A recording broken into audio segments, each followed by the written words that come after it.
Hello and welcome all to today's video.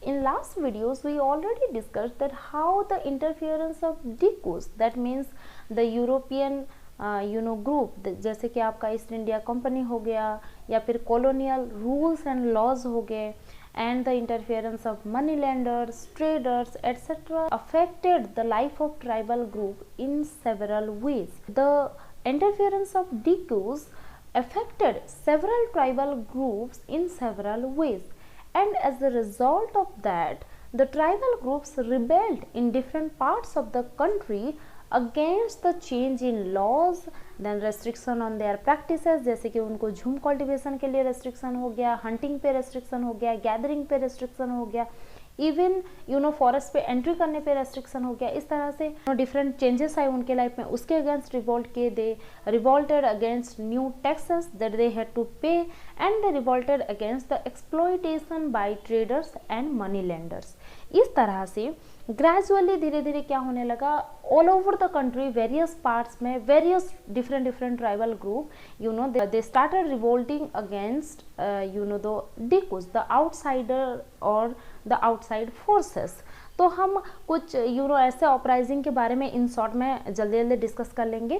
First we will discuss about the Kol uprising that took place in 1831 to 32, then the Santala uprising that took place in 1855, then the Munda uprising that took place in 1895 to 1900, and at the last but not the least the Bastar uprising that took place in 1910।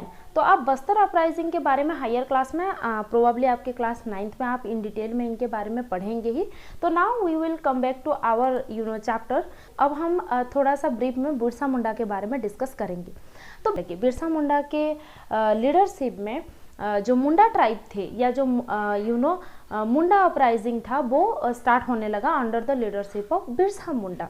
तो जो Britisher थे उनका डर क्या था कि जो बिरसा मुंडा था वादे करता था उसके ट्राइबल ग्रुप से कि अगर वो उनको मिशनरीज से छुटकारा दिलाएगा, वो उन लोगों को मनी लेंडर से छुटकारा दिलाएगा, वो उन लोगों को ट्रेडर के एक्सप्लॉयटेशन से छुटकारा दिलाएगा, वो उन लोगों को जो डिफरेंट फॉरेस्ट लॉज हैं जो उनसे उनके बेसिक राइट्स स्नैच कर रहे हैं उनसे छुटकारा दिलाएगा, ऐसा वादा करता था। और वो चाहता था कि वो सारे मुंडा लोग उसको सपोर्ट करें और उसके लीडरशिप के अंडर उसको हेड बनाया जाए और वो उन लोगों का मुंडा का रूलर बने। ये उसका पॉलिटिकल एम था और वही ब्रिटिशर का डर था कि अगर मुंडा राज क्रिएट कर लिया बिरसा तो फिर उनके जो प्रॉफिट्स हो रहे हैं by changing forest laws and reserve forest बना के उसको अपने सेल्फ के लिए एक्सप्लॉइट करके उनको जो फायदे होते थे वो नहीं हो सकेंगे। ये ब्रिटिशर के डर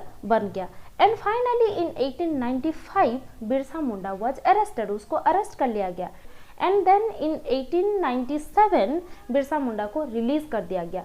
जब बिरसा मुंडा को रिलीज कर दिया गया तो वो क्या करने लगा ना, विलेज टू विलेज वो टूर करने लगा, विलेज टू विलेज विजिट करने लगा और लोगों से सपोर्ट मांगी कि वो लोग उसको सपोर्ट करें, ब्रिटिश के अगेंस्ट रिवोल्ट करने में उसके मदद करें, सो दैट वो क्या कर सकेगा उन लोगों के लिए ना। उसने वादा किया कि अगर लोग उसको सपोर्ट करेंगे तो they can destroy the Ravana. यहाँ पे रावण कौन थे ना, डिकोस। डिकोस को रावण कहा गया है और हम चैप्टर के स्टार्टिंग में भी डिस्कस कर लिए हैं हु वर डिकोस ना, outsider and in specific European people. तो उनको ख़त्म करने में, रावण को ख़त्म करने में उसने लोगों को अर्ज किया कि वो लोग उसके साथ दें और उसके लीडरशिप के अंडर वो लोग एक किंगडम एस्टेब्लिश कर पाएंगे। लेकिन इन 1900 बिरसा डायड ऑफ कोलेरा और धीरे धीरे ये जो मुंडा अपराइजिंग था वो धीरे धीरे फेड अवे करने लगा। अब हम डिस्कस करेंगे ये जो मुंडा अपराइजिंग था उसका इफेक्ट्स क्या क्या हुए, उसके क्या क्या इफेक्ट्स हुए। तो उसके दो बड़े फायदे हुए। क्या? एक तो ब्रिटिशर बहुत ही स्ट्रिक्ट लॉज बनाने लगे सो दैट जो मनी लेंडर एंड जो ट्रेडर ग्रुप है दे कुड नॉट एक्सप्लॉइट और snatch away the land of tribal people. हम डिफरेंट इससे पहले वाले चैप्टर्स आपके जो हिस्ट्री में थे, जैसे महलवारी सिस्टम हो गया, महलवारी सिस्टम में भी जो रेवेन्यू कलेक्शन होते थे उसमें जो मिडिल मैन होते थे उनको ज़्यादा फायदे होते थे। हमेशा जहाँ पे भी एक मिडिल मैन फंक्शन करता है तो दोनों एंड के from the giver and the receiver के बीच में अगर एक मिडिल मैन आ जाता है तो वो ज़्यादा प्रॉफिट कमा लेता है। या फिर जैसे हम सिल्क प्रोडक्शन के बारे में लास्ट वीडियो में डिस्कस किए थे, तो अगर जो प्रोड्यूसर जो सिल्क ग्रोयर होते थे उनको अगर पर 1000 कोकन 3 से 4 रुपीज़ मिलते थे, तो उनसे जो ट्रेडर खरीदते थे वो उसको 5 गुना ज़्यादा प्राइस में उसको बेच देते थे। तो जो एंड रिसीवर था वो भी हाई प्राइस में खरीदता था, और जो प्रोड्यूसर या जो प्राइम गिवर था उसको भी कम पैसे मिलते थे। जो मैक्सिमम प्रॉफिट होते थे वो किनको होते थे, जो मिडिल मैन हुआ करते थे उन लोगों को होते थे। तो ये मुंडा अपराइजिंग के चलते जो ब्रिटिशर दे स्टार्ट रियलाइजिंग कि middle man are maximising their profit, और उसके चलते दोनों एंड में बहुत ज़्यादा प्रॉब्लम हो रहे हैं। तो वो लोग धीरे धीरे जो लॉज थे, जो कानून थे, उसको और स्ट्रिक्ट करने लगे, सो दैट जो मनी लेंडर्स हो गए, ट्रेडर्स हो गए, they could not exploit the tribal group. धीरे धीरे वो लोग टैक्स देने लगे थे, और जो टैक्स नहीं दे पाता था, या जो जैसे हम ट्राइबल हेड या ट्राइबल चीफ के बारे में भी डिस्कस किए थे, तो अगर वो लोग अपने जो उनका टाइटल था सिर्फ वही रखना उनको अलाउड था, और जो लोग टारगेट पूरा नहीं कर पाते थे, ब्रिटिश के टारगेट पूरा नहीं कर पाते थे, उनसे उनके टाइटल, उनके ज़मीन भी छीन लिया जाता था। तो वो लोग जो ब्रिटिशर थे वो स्ट्रिक्ट लॉज लाई so that money lenders could not snatch away the land of tribal groups. और सेकंड फायदा क्या हुआ ना, इससे जो ट्राइबल ग्रुप थे उनको ये रियलाइज हुआ कि they can also fight for their rights, वो अपने राइट्स के लिए लड़ सकते हैं। They started realising that they can fight for their own right, वो खुद के राइट के लिए लड़ सकते हैं,